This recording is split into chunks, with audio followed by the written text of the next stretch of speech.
begun to talk about, which customer segment we want to sort of start focusing on first in terms of Diagno and the sort of diagnostics offering that they provide in the market that currently sort of serviced asset owners largely,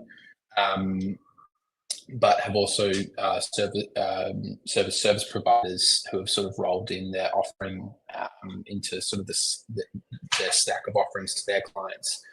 And we're trying to sort of think about how best to sort of sequence, going after different sort of customer segments and what sort of milestones need to sort of be hit off at each sort of point in time. That's sort of what we've been looking at this week.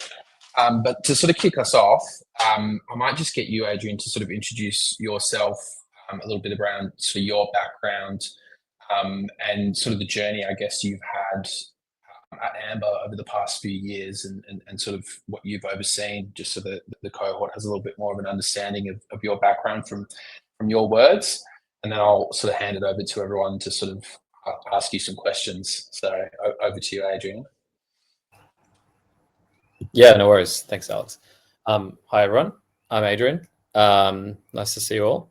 So yeah, I am the growth marketing lead at Amber. I've worked there for actually over 4.5 years now. And my background before I started Amber was largely working in media agencies, working in the performance marketing space, so digital advertising, as well as some above the line advertising, and did a few other things before that. But yeah, the vast majority of my remit, I guess, within Amber has been how do we grow? Like, how do we grow the customer base? What are all the important questions we need to answer to keep fueling our growth on this sort of complex journey of the energy transition and what Amber's offering in the market. And yeah, so when I first joined, I think the numbers were around 6,000 or 7,000 customers, and this was a very early kind of adopter base, and we had been fueling that with I guess a false scarcity approach, where we had a join waitlist funnel, and we're optimizing our campaigns towards this, and that was an effective lead capture motion for us in the beginning, because yeah, it got people intrigued. People were hearing about us either through ads that was saying stop paying the energy retail markup, and there was just sort of something different there, or they were hearing about it from existing customers, so spreading through word of mouth. And that was the environment that I came into, and then the challenge or the ask was to, go bigger and go harder and go faster. And so that was a lot of funnel testing for the different customer segments. And when I say customer segments within the Amber context, we're generally speaking about the devices. So people who would either have, a solar system with no battery, or solar plus battery, or plus EV. And yeah, the marketing or the growth engine that we were developing always had to be in lockstep with the product stage. And so I guess one of the landmark moments that I think back to is when the energy crisis happened in 2022 after Russia invaded Ukraine, and sort of energy prices around the world went up massively, and we saw that in the wholesale prices in Australia. We actually did lose quite a lot of our customer base, and we thought this is the time to double down on batteries, because those are the people who are really actually experiencing the value of the Amber product. We want to make that better. So that was quite a big go-to-market moment for us, and yeah, there was lots of testing involved to try and figure out what our growth channels could be for that segment. And then I guess maybe skip forward a little bit, but we've had sort of several moments of sort of hockey stick growth when you sort of see the charts going up and to the right very, very drastically. And I think one of those as well is coming more recently with the federal battery rebate, and us being positioned, after having 2.5 years since that go to market moment, the product's got a lot of love. The customer base has grown, probably 5 or 6x since that time. And we've got a very good, solid relationship with lots of solar and battery installers, and those are obviously critical to capturing the demand at point of sale for this customer segment. So, there's a lot more in there, and maybe I'll get to some of the other stories in response to questions. But that's maybe a little bit of my background and my work at Amber. Awesome. Thanks so much for that background, Adrian. Interesting to hear those sort of two flashpoints mentioned in sort of the energy crisis and battery rebates. I might just sort of hand over to the cohort now to sort of ask questions. I think I sent through some questions that have been sort of prepared, but I'll hand over to the cohort to sort of jump in and ask any questions, whoever wants to go first.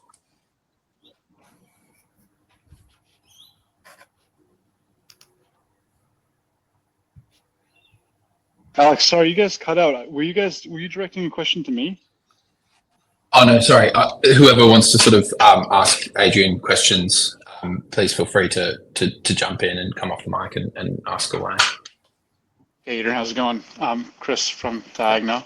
I got a very simple question. How do you guys manage the performance and safety of the assets that you deal with? Is that something that you worry about? Yeah, it's a good question. I think our product teams are very conscious of this, especially with the products, the value. So maybe just a quick primer. I really probably should have done this in my spiel, but the Amber for Batteries product, the value is delivered through Smart Shift automation. So shifting your load automatically to use energy when prices are cheaper and export your solar when prices are higher, and you can earn money for those exports. So there's the combination of the wholesale energy price fluctuations and the automation. And so the engineering team at Amber who work on this product and particularly around the Smart Shift algorithm are very conscious of how often the battery is being cycled and if that has any impact on warranty. It really, in terms of actual like safety scenarios, like there's been no issues on that front. Like we haven't had any incidents and reports from customers on, things going wrong with their battery and sort of like shorting their fuses in the house and things like that. But I think like there's no trade-off as far as we know on long-term performance and short-term so the like intraday performance of the battery under the algorithm versus how it might perform in say 5 or 6 years. And I mean, maybe there's a sample size bias here because we've only really had the product out in market for say 3 or 4 years, but and those issues may show up in the future, but we haven't seen those come up. If you're compressing your value, you're using the battery harder earlier, you get more value out of it sooner. Or if you make it last longer, it sort of stacks the same. I'd buy that argument. Is there the customer owns the product, right? The physical hard product, or is there a version of Amber where you guys own the product? Currently, there's no version of that latter proposal. There's been, I think, some partners that we've spoken with who offer some leasing, which is different from getting a financed option through a solar and battery installer. But there's sort of another alternative would be like community batteries, but nothing. This was some years ago while I was still at Amber, though. We were discussing whether we could lease batteries to customers. And sort of that's a different variation of the VPP proposition where people pay a much smaller amount up front, but they're locked into a VPP, so virtual power plant for, say, a period of 5 years, which is, it cuts against one of our differentiators, which is no lock-in contracts. We really want people to feel comfortable trying the product and knowing that they can switch retailers or VPPs whenever they like. Yep, I think that's super important. How do you view a company like NRN? Or would they be a competitor or a collaborator or just different segment? No, we're I think we're pretty friendly with NRN, and I think they're gearing up for quite a big year, and 2026 as well. I don't think we see them as a competitor. I think we see more of a collaborator or partner. As I understand the proposition, correct me if I'm wrong, but it's trying to enable people who are renting mostly to be able to access the value of solar and battery systems. So sort of co-managing the payments of the system or splitting it between, say, the mortgage owner and the tenant. So yeah, I think we would just be sort of a piece to enable the value unlock there. Yep. Yeah, I think their play is a bit more where they own the actual physical infrastructure, and then they wrap it with I went to a presentation, and it was quite a nifty value proposition, but so I don't have it quite right in my head. But the things I remember was they're sort of wrapping it in finance. They own the infrastructure. They sell it to the homeowner as a retail agreement. So they are not a retailer. So they need to work with retailers. So, I'm sorry, I'm hogging all the questions, but one more question from me. Do you guys get involved in the embedded network space? No, yeah, I can speak very little about it, but what I know about it is that there's only certain retailers that are able to engage in embedded networks, and I think it's as usual probably one of the big three, Origin, Energy Australia, or AGL. Yep. Okay. I'll let someone else ask.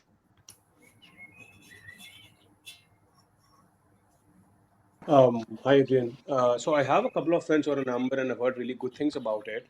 Like you say, sort of SmartShift is almost like a first-tier product. It does what it does, and it does it well. What product do you use in the pipeline that you're able to build in the next few years once there's enough adoption and there's a critical mass of people now sort of on Amber? What kind of derived products can be built with the data that you have? Do you have any plans for that? So sorry, I might not have heard it all, or it might have cut out a little bit. So if I understand your question right, it's asking what other like either software automation products we could spin up in. Yeah, on top of what so SmartShift does what it does well, right? And it's a mature product and it's being widely adopted. So what else is in the pipeline in terms of development? Yeah. I think there's probably two ways two things that I need to say to answer this, and one of them is, as you say, SmartShift itself is a mature product, and Amber's vision is to unlock the value of these home assets. Particularly batteries is a huge market already, and it's growing at a much faster rate now because of the federal rebate. Right. So to some degree, because of those two facts and where Amber wants to go, the challenge is actually, or the focus is mostly around distribution. So scaling, and that's funnily enough, that's what the session is about today. But that the product itself isn't perfect. It can be improved. I think in terms of the like if we can call it the objective performance of the algorithm, it's in a very good state. Mm-hmm. Maybe there's a gap in terms of improving the product from a perceptual standpoint and how well people understand what it's doing, Mm-hmm. and for different customer segments on the adoption curve. So people who are early adopters are like, extremely critical, and we've heard all this feedback from that cohort, and that's helped us, lift the product to the quality, to the next quality level to where it is today. But there's increasingly going to be that like crossing the chasm moment where you moved into the mainstream and you need to make the product much more readily understandable for a broader market. So I think that's probably like on the product front for the battery market. And the next thing sort of coming down the pipeline very quickly is vehicle to grid, which is basically the supercharged version of home batteries. So I'm going to assume some knowledge from this group because you're involving yourselves in the energy space. But an electric vehicle is going to end up being a battery on wheels with 5 times or 4 to 5 times the capacity of a house battery. So the value you get from Amber's SmartShift algorithm on the house battery can essentially be extrapolated into that number. And then there's the orchestration between the battery asset, the solar asset, and the electric vehicle asset. So that's probably the next layer of complexity in the SmartShift algorithm, is like making those things really sing together. There's just completely different sort of product requirements and behavioral aspects to those, because the battery is a static asset sitting on the wall of the house. The car is a utility, and you're taking it out of the house to use it. So I think those are probably the two things there. I mean, I can speak to another aspect which is slightly different from this, but it does actually cut into the distribution of the product, and that's international expansion. So we're running, I guess what you would call like a white labeling or a licensing product in the UK with a utility there called E.ON Next, which is, I think, one of the top 3 energy retailers in the UK. I think it goes Octopus, British Gas, and then E.ON Next. And so we're basically offering the Amber SmartShift product through the brand of E.ON Next. So they are still the retailer, and where the smarts underneath it optimizing. And yeah, I've heard things. I'm not really that closely involved with the international team. We've got a team over in the UK and sort of spread across Europe now working on that. And that the market is completely different. The pricing structure is completely different. So it's like we want to deliver the value that SmartShift can deliver, but it has to be translated and transposed to the British context. No, that helps. Sorry, just to follow up on. Sorry, Chris, just a Sorry, go ahead. So the idea is to dig deeper into the retail market itself. It's not to, like I said, hit a certain point, get data and see what can be done on a larger scale and turn around and maybe use that data to talk to insurers or some of the utility companies. That's not in the agenda at all. There's definitely opportunity, but I think we see the things that I'd already mentioned as consuming basically all of the focus of the 150 person org business that we are today. There are definitely there is we have a business development team of about 4 or 5 people who are basically carved out to look at future opportunities like this. So there's definitely more that could be done. We could be automating different kinds of devices in the house, like AC units. That would probably be a big one in terms of household load and being able to shift that to cheaper and greener times. And there's a case study of another utility in the Nordics called Tibber, which has an online marketplace for selling physical devices. So like that could be an option, but that's not really been seriously tabled for us.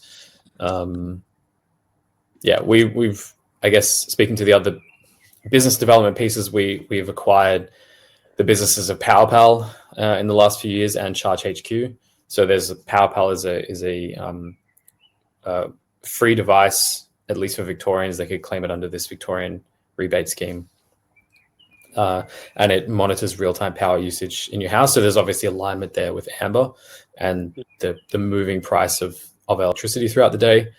And then Charge HQ, their value proposition was charge your EV off your excess solar. And there were quite a few people who were willing to pay some money to have that automation in place. And so we acquired them as a strategic play as well. No, thanks. Thank you. My question was, you kind of beat me to the punch there. I was going to ask about Octopus Energy, because I don't believe they're in the Australian market yet, although they are in New Zealand, and I think they are planning to enter the Australian market. But you are planning to, or already in the UK market. Do you view them as like the number one competitor? I think maybe I'm just going to sort of echo some of Dan and Chris's comments to our two co-founders. So we want competition. Like we think that competition to Amber is ultimately only going to accelerate the renewable transition even faster, and that is Dan and Chris and Amber's goal. So I think it all depends on context. I think if Octopus Energy want to compete with the Amber SmartShift product, for example, they have to become a retailer in Australia. So there's a first hurdle there. It's like there's a whole lot of regulation to complete that or to pass that hurdle.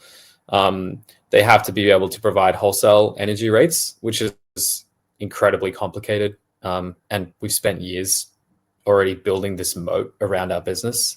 There have been other instances of wholesale, so to passing through spot prices. There have been instances of this in Australia with, I think, Power Club and DC Power. There are others that kind of play at the fringes or say that they're passing through wholesale power, but it's not really clear if they truly are. So Flow Power and Energy Locals are kind of sitting in that space. And then the third is they have to make the algorithm really, really strong. So I think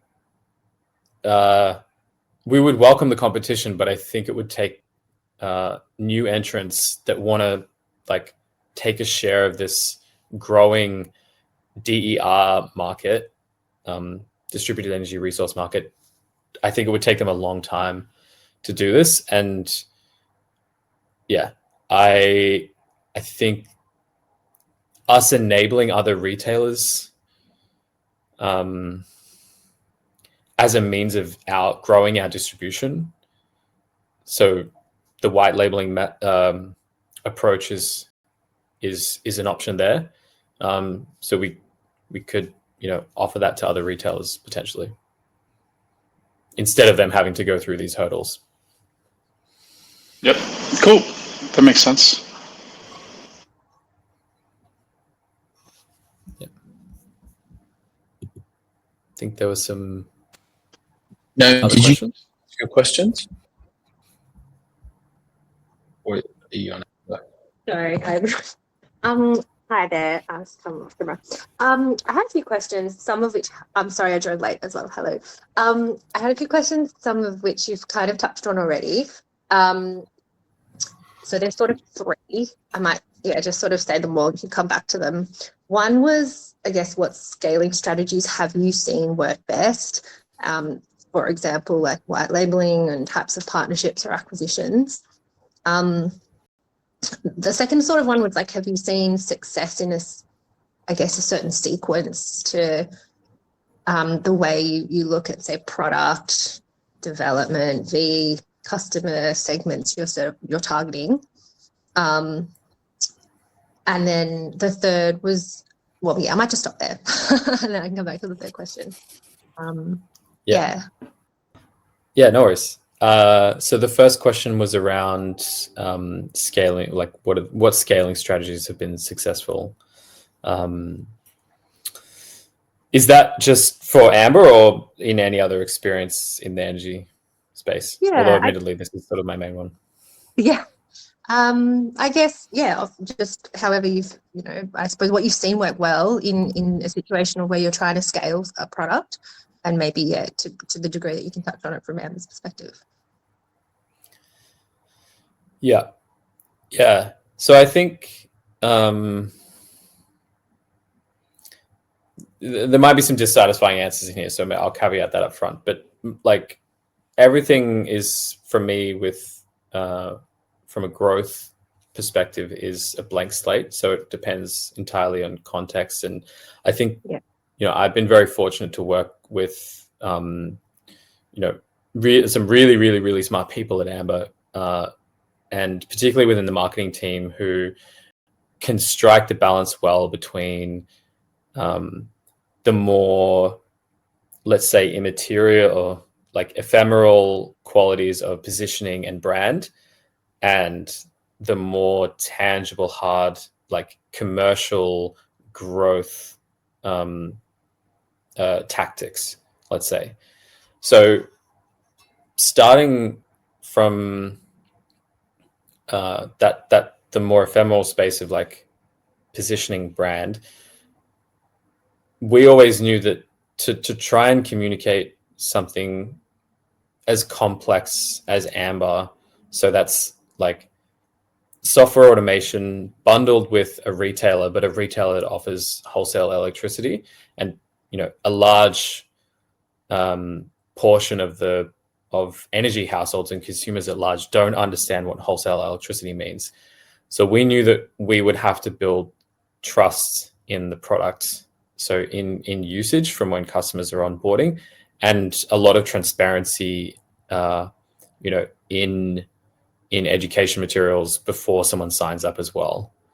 So because I think we knew we wanted to like flip the model, not just from, okay, we're offering wholesale pass-through, and that's the opposite of what traditional retailers do, where they offer flat rates, but their model is largely built off a lack of engagement.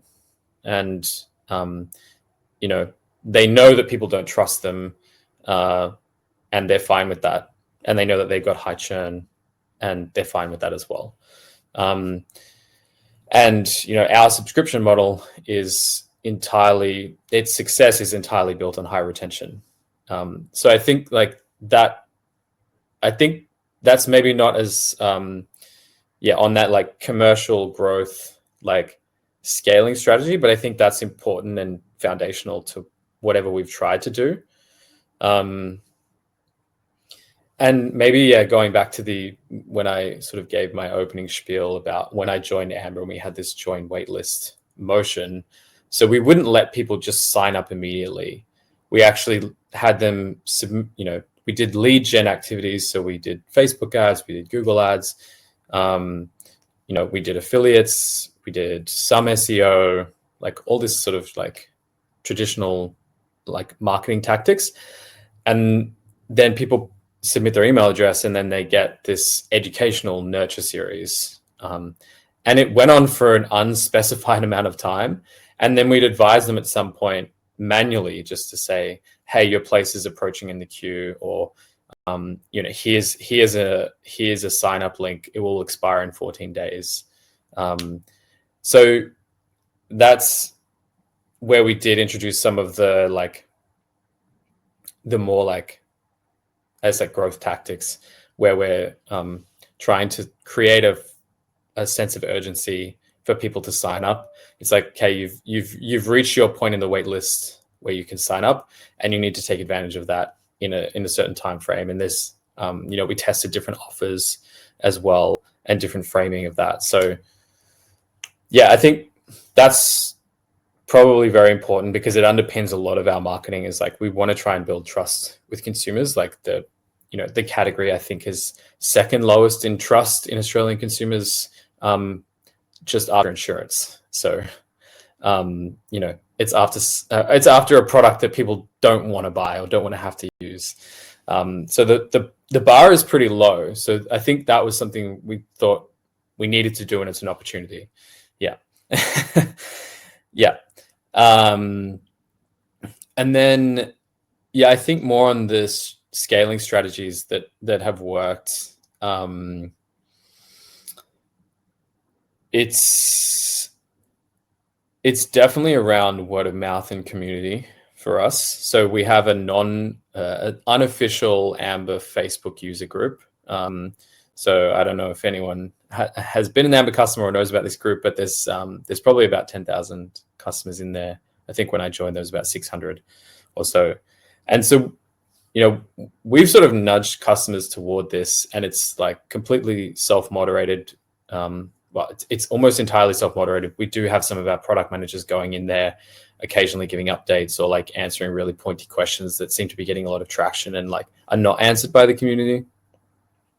And, you know, not everyone's on Facebook. There are other forums. There's, you know, Reddit and Whirlpool and other places that people discuss these things online. Like, you know, there are a lot of energy nerds out there. You know, a lot of people at Amber enjoy throwing themselves in the community as well. And yeah, so I think that has been a really obvious differentiator for us. So I think, yeah, for me, it always comes back to the context of the category, I guess, and the position that you take in the market. So we want to be different. Our model is different. We have to play differently. Like, this is something that Origin or AGL would never do. So yeah, and just lean into that. And word of mouth is huge for us, both for battery customers and non-battery customers as well. I think there was a second question, but do you mind refreshing? Yeah. Thank you. Yeah, that's really interesting. My second question was, I suppose, whether you've seen a certain amount of success or what you can comment on in terms of sequencing. I guess it's around like certain customer segments that you would look to target, and I know it's like, yeah, contextual as well to what you're looking at, but yeah, I guess it's that sequencing piece around, and relatedly, I suppose, prioritization. And so, you know, if there's kind of core criteria you look to that helps drive that sort of internal prioritization framework. Yeah. It's a tough one to answer succinctly, but I'll do my best. So I think what I've observed at Amber is, yeah, the executive team are very consultative with all the, you know, various product and operations and finance and marketing teams in the business about, you know, when they do their planning, they're asking for a lot of inputs, and they want to have as much relevant information at hand as possible so they can make these decisions, you know, on an annual basis to build an annual plan, and then quarterly plans that sort of like make sure that we're on track and laddering up to those annual plan goals. And I think there's a lot of variables within a startup. And one of those variables ends up being funding rounds. So you always want growth, and you always want to show off the best charts you can. But that ultimately, like when you're coming up to a funding round, like might dictate your priorities, or you might set your priorities differently. Admittedly, don't know like heaps about Diagno and where they're at, but like if you're putting together a proposal, like that's one consideration. And yeah, I think the other one that's sort of like out of your control, but you need to factor in is the market dynamics and the adoption curves.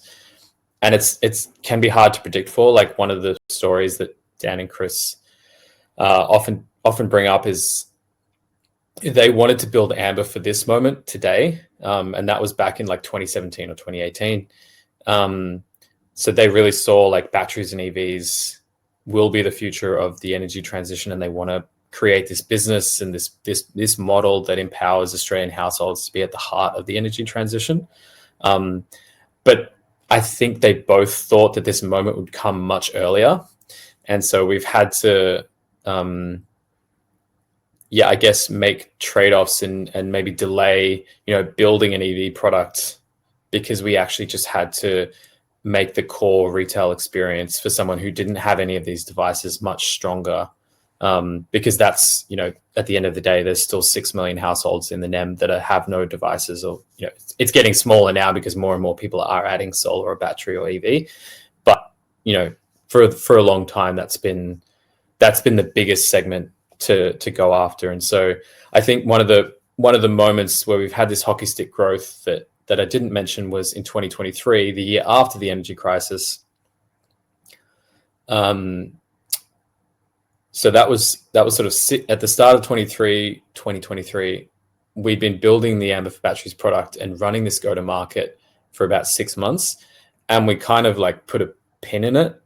So we still built the product and worked on it, but we weren't trying to scale it, because we knew that there was a market moment coming in the middle of the year when people get their energy rate increases. And we knew that because of the effects of the wholesale price increases the year before and the way the energy market works, is that all of the hedges that these traditional retailers would have to buy were vastly more expensive that year. And so their prices were going to increase by about 40 to 50%, which is what happened.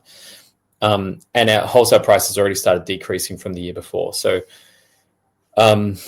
I guess that was a very explicit strategic decision from the business to say, yes, we really want to build this battery product and we've gotten it to this point, but we have to like sort of pause on this momentum, because we need to take advantage of this moment and to some degree it's like recoup the customers that we lost during the energy crisis the year before. And we did that, and we did much better than that. So we actually, I think, like doubled our customer base over the next 12 months as a result of that. But if we'd kept pushing on the battery product, we wouldn't have seen that sort of material growth in customer numbers. And so that's one of those trade-offs that needed to be made with that timeliness in mind and what's happening with the market. And you have to have the understanding of those market dynamics. Like, I think that really came from Chris himself, and you're probably speaking to some energy insiders and just putting like 2 and 2 together.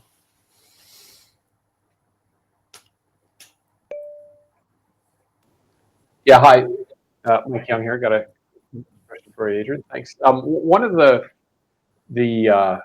things that we're looking at with Diagno is to offer a freemium product. So one of the things that we're like with installers and people who, the long tail of electricians that are out in the market doing the installations of batteries and solar, is offering the Diagno tool to them for free, so that they use it and it becomes a part of their value proposition to their customers. And then once we use that and to collect the data and around what they're like in terms of the quality of their installations, and also around the customer base that they've got. And then once that is in place, then perhaps look at transitioning to some kind of a monetization phase. So my question is, you talked earlier about how you guys also used a lot of installers and got the loyalty of the install service providers to, through word of mouth, to sell your product to the people who are buying batteries and solar. So my question is, I guess, how did you get that trust with that highly fragmented set of installation electricians out there? Yeah, it's a good one. It's still maybe one of our biggest challenges is this solar and battery installer channel. By nature, it's quite tricky. It's B2B2C. So we're working as a business to speak to businesses to try and access the end consumer and switch them onto Amber. So I think the beginnings of that channel were, like you say, the challenge was trust, people didn't know us at that time, and so this was also early 2023. So there were still some people working on figuring out distribution for the battery product, and I think we started.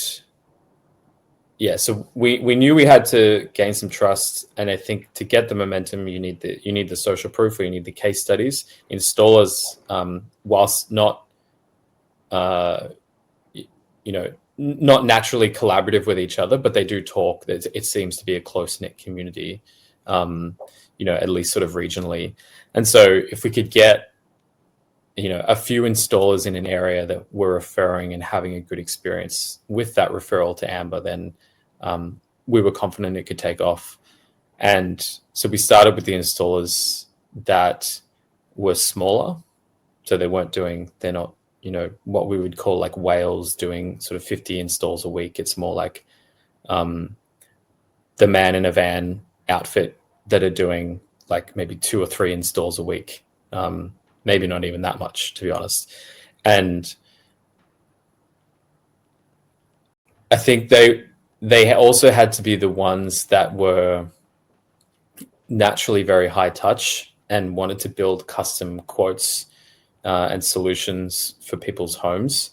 So they looked at energy holistically in the house, not just like what's the best margin I can get for the products, for the the main 2 assets that I'm putting on, which is the battery and the solar,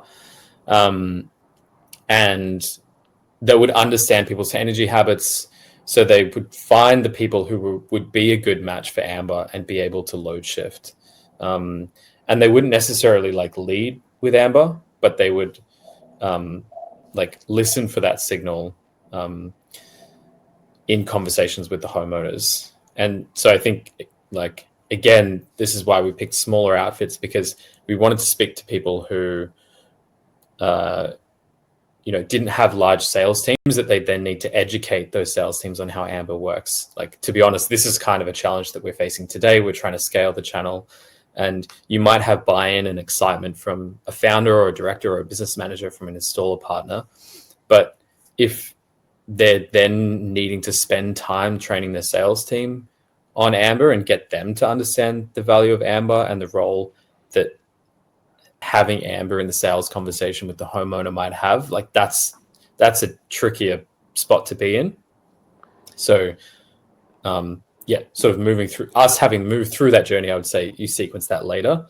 I'm not sure if that's helped. There's probably more I could add, but how's that? Yeah, that is helpful. So just to summarize then, so basically you needed energy nerds who were passionate about your value proposition and could kind of position what's a fairly complex product to a fairly sophisticated homeowner, and then they valued the product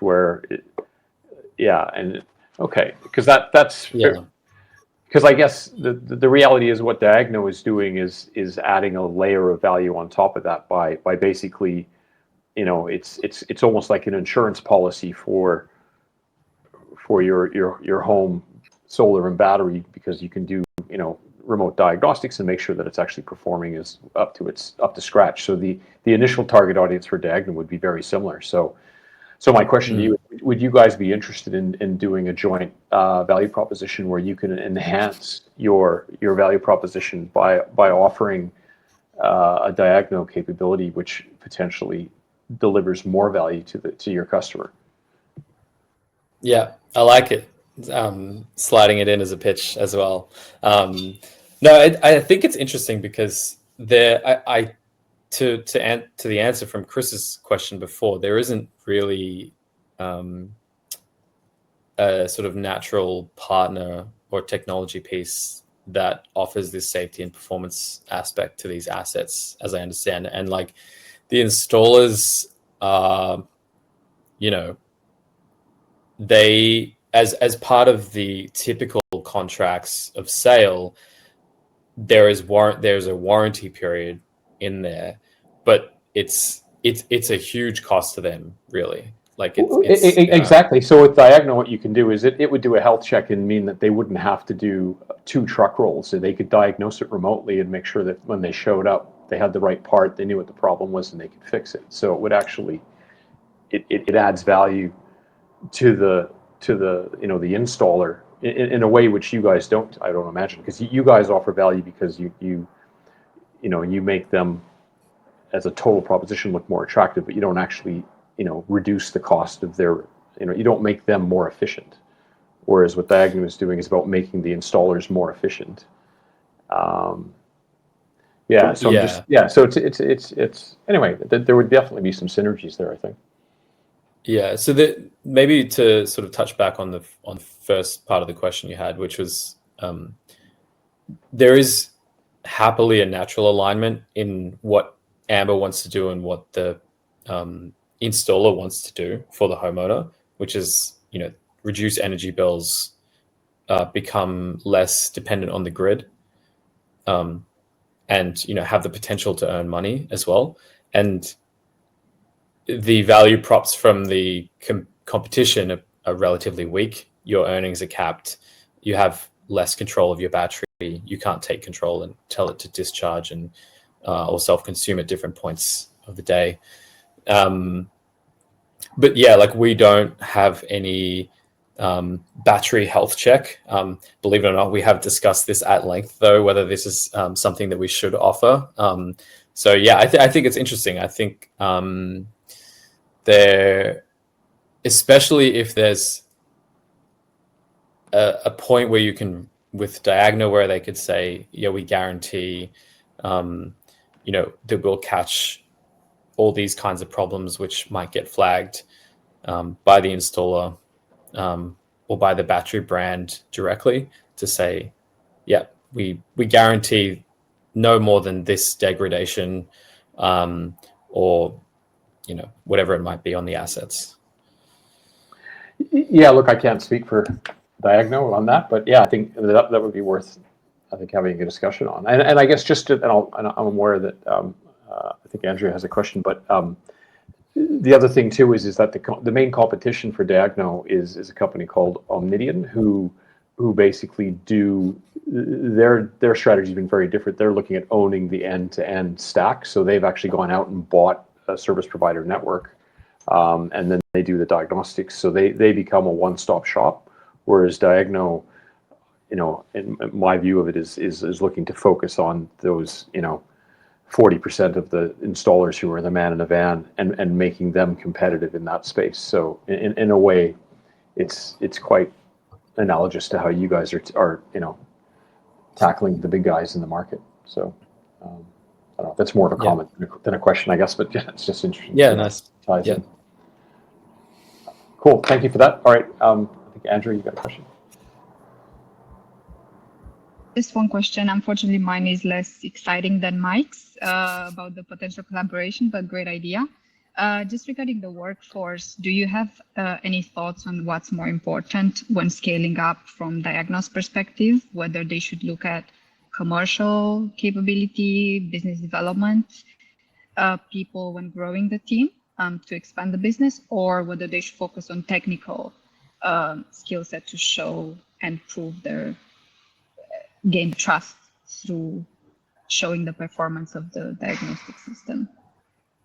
Because it's depending on different sectors. The way I see it is probably in homeowners, maybe the suggestion of marketing, the way you mentioned it could be an idea. Their current focus is CNI, so a lot of issues happening there, a different approach. And then large scale assets, again, it can be a completely different approach. Yeah, this probably isn't my strong area of expertise, but I can speak to what I've sort of seen at Amber at different stages and having sort of different go-to-market moments. But I suspect, I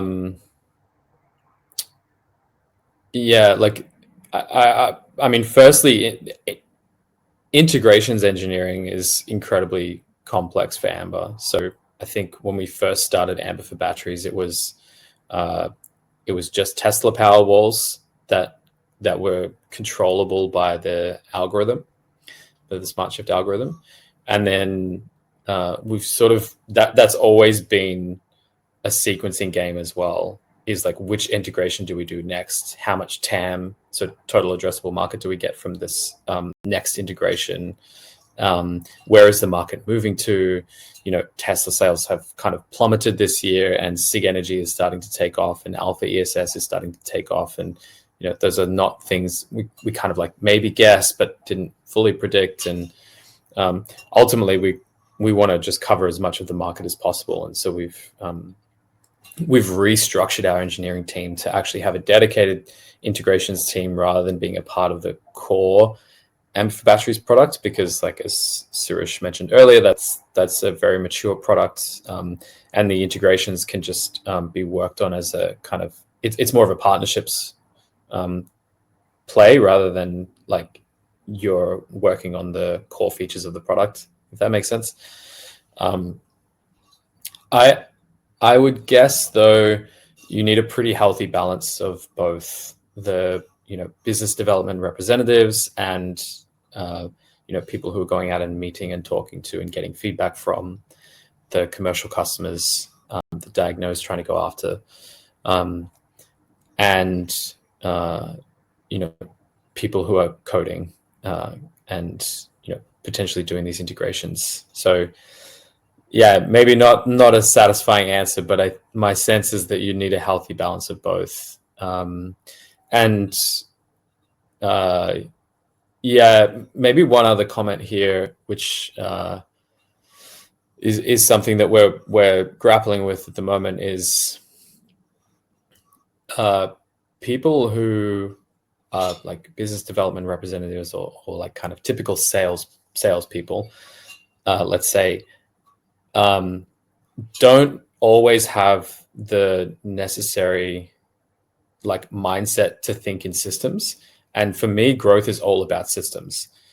And like how you crack distribution and think about that is like you synthesize insights from all these different, quantitative data, qualitative data, market information, and there is no right answer, but you have to try and put those pieces together in the best way possible. And my experience is that that isn't a natural kind of default mindset for salespeople. I'm sure there are like plenty out there, but we've found that the really good salespeople that we've employed to work in the installer channel, that's almost like a different skill set. So it's like you have to do the translation for them in terms of product briefs. So maybe that's one specific learning at Amber. That makes sense. Maybe some technical sales engineers that could highlight more the benefits of the system, or potentially a training, session or booklet for those going out there to showcase how Diagno performs. Thanks. It does help. It's not a straightforward answer. Thanks for that. Yeah, and you don't always know the profile of the person you're going to get, but someone who can think in systems, think in business, understands product requirements, and can liaise and interface with sales teams.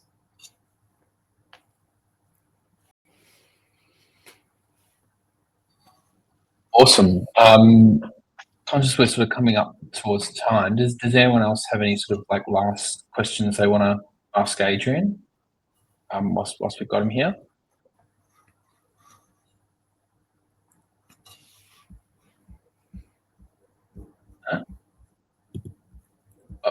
You something you're going to say? Or? I do, but I feel like if you run out of time, it's okay. I guess my question was do you see an added layer of value, for example, if Diagno were able to kind of position itself such that it could say, our providers are certified and aligned to minimum quality standards, by way of like, they get like that rubber stamp of approval, like in terms of who they are and the standards that they meet in the work they deliver.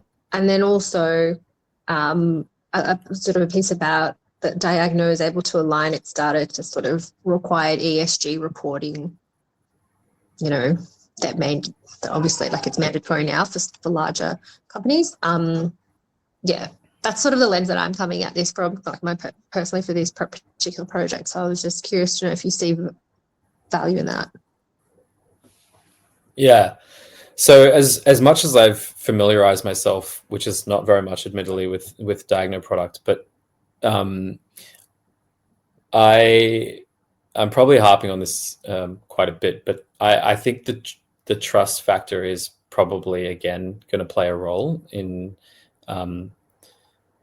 both at the B2B layer and the B2B2C layer.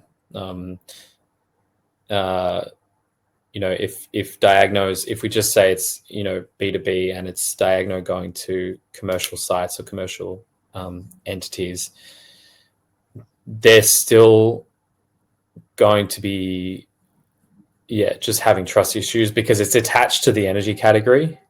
And so I think the second piece that you touched on, that's probably where I would lean more, because you can add value right from the start in something that's a nuisance or an admin pain point for them potentially. So yeah, ESG reporting, like I don't run a business, so I know that's like part of it. And like if it's, you know, you've got chains, you've got franchises, like that would compound, and that could be a very nice thing for you to solve. So maybe one example that I can pull from with Amber is the EV product in novated leasing.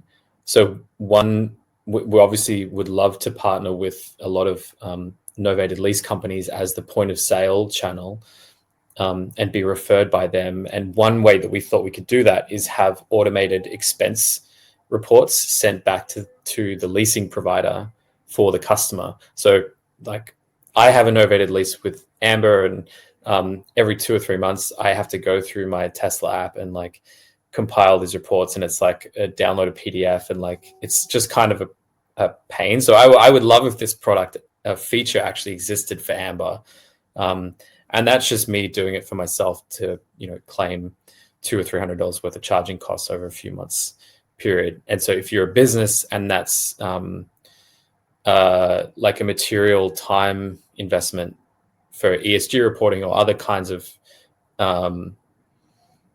emissions reporting that they're doing, then you could actually, I think that would be a nice product feature and positioning to take up.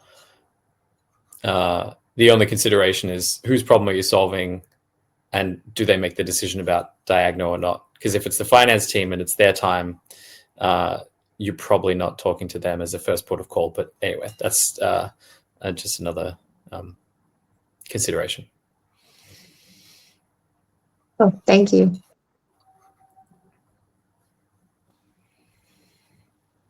Great question, Naomi. We're still at 7 p.m. So were there any lingering sort of questions that maybe Adrian could quickly answer, or we all? I'm happy to go over if there's more questions. Okay. Does anyone have any other outstanding questions? Yeah, look, I just got one quick one. I mean, I guess you talked about the moat that Amber has built is mostly around, I think, the product more than anything else. Is that fair? I mean, you said that it's actually very difficult to do what you guys do with getting access to the wholesale price and figuring out how to do that. I mean, I guess, are you trying to turn the Amber brand into a value add as well to distinguish yourself from, you know, like keep the bastards honest kind of situation? Or I'm just trying to understand, like, that in this day and age, to be frank, having a product differentiation like that is not necessarily unsurmountable for somebody to come in and take you out. Yeah, for sure. So yeah, it's not impossible. It just, you know, if a new entrant wanted to do it, it would just take time. So that's the first hurdle is like you have to get a retail license in Australia. I think something that Tesla wanted to do and never ended up doing. It's something that 1,5. They're a solar and battery installer in Australia, but they're actually a utility overseas in Europe, originating in Germany. They wanted to do this. They haven't done this. And then the second main hurdle to clear is providing wholesale prices at pass-through.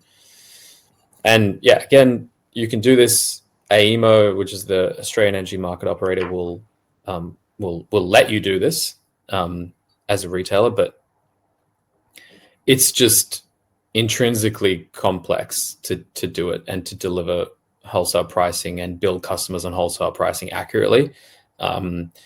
We just went through a billing platform migration from our initial billing provider, which was attached. This is getting a bit convoluted, but we initially didn't have our own retail license, and we billed customers through another energy retailer called Energy Locals. And then some years ago, we moved on to our own trading license, but we still had their billing platform. And then we've since, in the last few months, moved on to a new billing platform. And that migration took over 12 months because of the nature of or the complexity of wholesale pricing and billing customers off wholesale prices. I think the other point you touched on is about like the goal and the mission of Amber and what we need to succeed. I think there is a risk if we do too much softwaring and not enough branding that we end up failing. I think there is a genuine risk of that. So if we were to say provide the enablement piece of software to other utilities in Australia, but there was no branding element and customers had no relationship with us, really, that would actually eat away at our core delivery of value, and just like eat away at our resources that could otherwise be diverted to making the good product we have even greater and more amazing. And I think going down that path, like we actually do need a consumer brand to be very powerful, and we've seen that really take off in recent years. Like we have done some above the line advertising and larger campaigns in South Australia and New South Wales and Victoria, and through a combination of that and like really strong word of mouth, our installer partners now get people coming to them saying, I want a system that's compatible with Amber. So that's the power of the brand speaking for itself in distribution, where we're not going to installers anymore saying, hey, have you heard of us? It's like everyone's heard of us as an installer now. And not only that, they're actually coming to us saying, we've got leads coming to us now asking to go onto Amber. And the solar and battery system is just the vessel to get to that Amber experience of energy independence, bills in credit, not paying bills anymore. So this like what we've sometimes called like the energy lifestyle that people want to have. And I think, in the future, having EVs and vehicle to grid is just going to make that even more interesting. And so I think the moat on those hurdles definitely sort of weakens and the brand becomes more important. Yeah, cool. That's good. Yeah, because we're trying to diagnose certified is one that we're trying to push, or that I'm trying to push now. Yeah. So it's got a ways to go there. So all right, that's great. Thanks. Yeah, no worries. Hey, Adrian, thank you so much for your time. It was like super insightful and just really helpful hearing about the journey of Amber as sort of Diagonal, I guess, embarks upon hopefully a similar-ish journey. And big kudos to everyone with the questions that were asked as well. Like I really feel like everything sort of come together this week in a really sort of nice way. And it was great even to have a little sales pitch in there as well. So a great session. Thank you so much for your time, Adrian. Really appreciate it. And you'll be seeing, I think next week, the presentation that the team puts together. So I'm sure you'll see sort of the fruits of your advice come to be. Yeah, no, thanks everyone. Thanks Alex for organizing, and it was great to meet you all.